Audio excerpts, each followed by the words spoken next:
KL Rahul Miller ಆಟ ವ್ಯರ್ಥ. ಡೆಲ್ಲಿ ವಿರುದ್ಧ ಗುಜರಾತ್ಗೆ 1 ರನ್ ರೋಚಕ ಗೆಲುವು ತಂದುಕೊಟ್ಟ ಕನ್ನಡಿಗ ಪ್ರಸಿದ್ಧ ಕೃಷ್ಣ.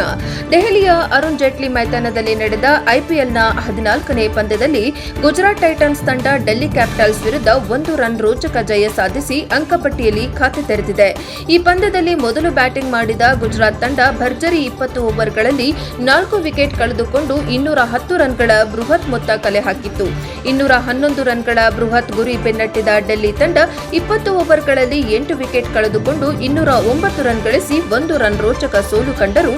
ಕೆಎಲ್ ರಾಹುಲ್ 92 ಹಾಗೂ ಡೇವಿಡ್ ಮಿಲ್ಲರ್ ಅಜೇಯ 41 ಸ್ಫೋಟಕ ಆಟ ತಂಡವನ್ನ ಗೆಲುವಿನ ಗಡಿ ದಾಟಿಸಲು ಸಾಧ್ಯವಾಗಲಿಲ್ಲ. 211 ರನ್ಗಳ ಗುರಿ ಬೆನ್ನಟ್ಟಿದ ಡೆಲ್ಲಿ ಕ್ಯಾಪಿಟಲ್ಸ್ ಇಂದು ಜಾಗರೂಕತೆಯಿಂದ ಬ್ಯಾಟಿಂಗ್ ಮಾಡಿ ಉತ್ತಮ ಆರಂಭ ಪಡೆದುಕೊಂಡಿತು. ಕಳೆದ 2 ಇನ್ನಿಂಗ್ಸ್ಗಳಲ್ಲಿ ಕೆಎಲ್ ರಾಹುಲ್ ಒಂದಂಕಿ ಮೊತ್ತಕ್ಕೆ ವಿಕೆಟ್ ಒಪ್ಪಿಸಿದ್ದರಿಂದ ಇಂದು ಎಚ್ಚರಿಕೆಯಿಂದ ಆಡಿದರು.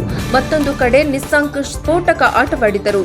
ಮೊದಲ ವಿಕೆಟ್ ಜೊತೆಯಾಟದಲ್ಲಿ 8.1 ಓವರ್ಗಳಲ್ಲಿ 76 ರನ್ಗಳ ಜೊತೆಯಾಟ ನಡೆಸಿತು. ಈ ಅಪಾಯಕಾರಿ ಜೋಡಿಯನ್ನ ಪ್ರಸಿದ್ಧ ಕೃಷ್ಣ ಬ್ರೇಕ್ ಮಾಡಿದರು. ನಿಸ್ಸಾಂಕ್ 24 ಎಸೆತಗಳಲ್ಲಿ 6 ಬೌಂಡರಿ 1 ಸಿಕ್ಸರ್ ಸಹಿತ 41 ರನ್ ಗಳಿಸಿ ಪೆವಿಲಿಯನ್ ಸೇರಿಕೊಂಡರು. 211 ರನ್ಗಳ ಗುರಿ ಬೆನ್ನಟ್ಟಿದ ಡೆಲ್ಲಿ ಕ್ಯಾಪಿಟಲ್ಸ್ ಇಂದು ಜಾಗರೂಕತೆಯಿಂದ ಬ್ಯಾಟಿಂಗ್ ಮಾಡಿ ಉತ್ತಮ ಆರಂಭ ಪಡೆದುಕೊಂಡಿತು. ಕಳೆದ 2 ಇನ್ನಿಂಗ್ಸ್ಗಳಲ್ಲಿ ಕೆಎಲ್ ರಾಹುಲ್ ಒಂದಂಕಿ ಮೊತ್ತಕ್ಕೆ ವಿಕೆಟ್ ಒಪ್ಪಿಸಿದ್ದರಿಂದ ಇಂದು ಎಚ್ಚರಿಕೆಯಿಂದ ಆಡಿದರು. ಮತ್ತೊಂದು ಕಡೆ ನಿಸ್ಸಾಂಕ್ ಸ್ಫೋಟಕ ಆಟವಾಡಿದರು. ಮೊದಲ ವಿಕೆಟ್ ಜೊತೆಯಾಟದಲ್ಲಿ 8.1 ಓವರ್ಗಳಲ್ಲಿ 76 ರನ್ಗಳ ಜೊತೆಯಾಟ ನಡೆಸಿತು. ಈ ಅಪಾಯಕಾರಿ ಜೋಡಿಯನ್ನು ಪ್ರಸಿದ್ಧ ಕೃಷ್ಣ ಬ್ರೇಕ್ ಮಾಡಿದರು. ನಿಸ್ಸಾಂಕ್ 24 ಎಸೆತಗಳಲ್ಲಿ 6 ಬೌಂಡರಿ 1 ಸಿಕ್ಸರ್ ಸಹಿತ 41 ರನ್ ಗಳಿಸಿ ಪೆವಿಲಿಯನ್ ಸೇರಿಕೊಂಡರು. ಕೊನೆಯ 2 ಓವರ್ಗಳಲ್ಲಿ 37 ರನ್ಗಳ ಅಗತ್ಯವಿತ್ತು.